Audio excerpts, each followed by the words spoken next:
Hey guys, here to share some stuff with about movable chords. This is our next assignment, and the whole purpose to this is so that we can play our chords.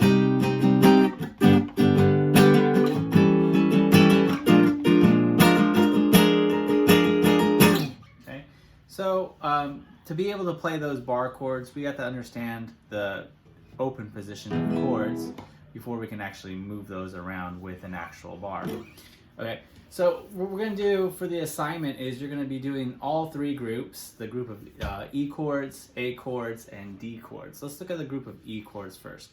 So if we look at the group of E chords, we have our second finger, third finger, and our first finger on the G string here. Okay, so that's our setup. You're going to use that chord sheet that I gave you.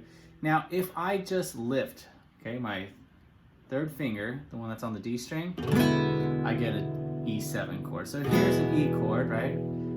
All three fingers are down. I lift up my third finger, I have E7.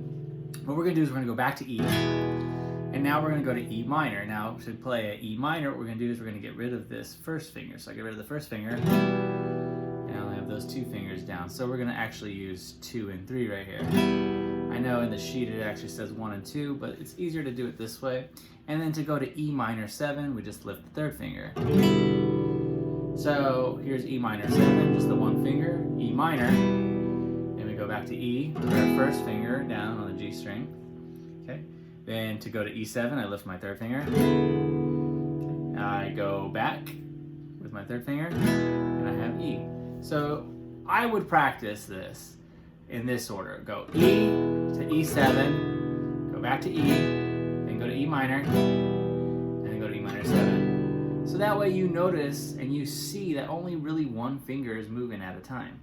Okay, so we start with 3 fingers when we start, E major, then we only have 2 fingers with the E7. Back to 3 fingers with the E, then only 2 when we go to E minor, and then finally only 1 finger on guitar. Of course, we're going to strum all the strings when we're playing the E. When we look at the group of A's, that's not the case. We are going to strum from the A string down. Okay. So A, we have first finger, second finger, third finger. They're going to squeeze together on that second fret. Okay, then what we're going to do is we're just going to go ahead and lift that middle finger. Okay, you lift that middle finger and there's your A7. So we're going to use 1 and 3 now, only down. It's a little bit different than what we have on the sheet. Okay, but you can figure that out. Here we go, A. All right, now for A minor, we're going to have to actually move our fingers around. It's actually going to look like that E chord that we just played, except down a string, okay? So here's A minor. Okay, notice the first finger is now on the B string, second finger is on the D string, third finger is on the G string. And then we're gonna go to A minor 7, okay? So you guys know how to read your chord sheets or chord charts. If not, go to the Classical Guitar 101 video that explains how to read chord charts, so you can do that. But let me go over the order, and this is how we're going to want to do it. We're going to want to go A to A7, back to A, then to A minor, and then to A minor 7. Okay? You don't have to work it backwards. You just have to do it the one way. But it's good for practicing. Now, let's go to the next group, the D chords. Okay, here's our D major. Okay, now look at the fingering for D major. First finger here on the G string, second finger on the E string, and then your third finger. Doing it other ways is a little bit off unless you're doing like a bar or something like that. So make sure you follow the correct fingerings. Here's your D chord. To do a D7, what we're going to do is we're going to take that pattern, right? It's almost kind of like an arrow facing down or facing towards us, and we're going to turn that arrow away. There's your D7. So here's the arrow facing towards us, arrow facing away from us. Okay, hopefully you see that. D minor, we're going to use an F instead of the F sharp.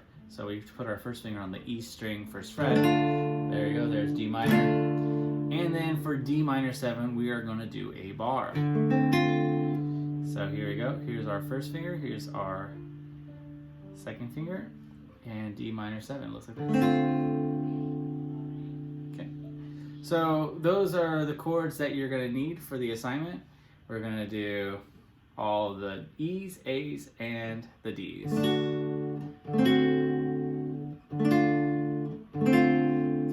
Again, the bar, I'm flatly lightly placing my finger right at the fret. And I'm actually using this part right here, this side, to create that bar. If that's too hard for you, you can't get those to sound clear, try it in a higher position first, and then move towards first position. Okay, so there we go. And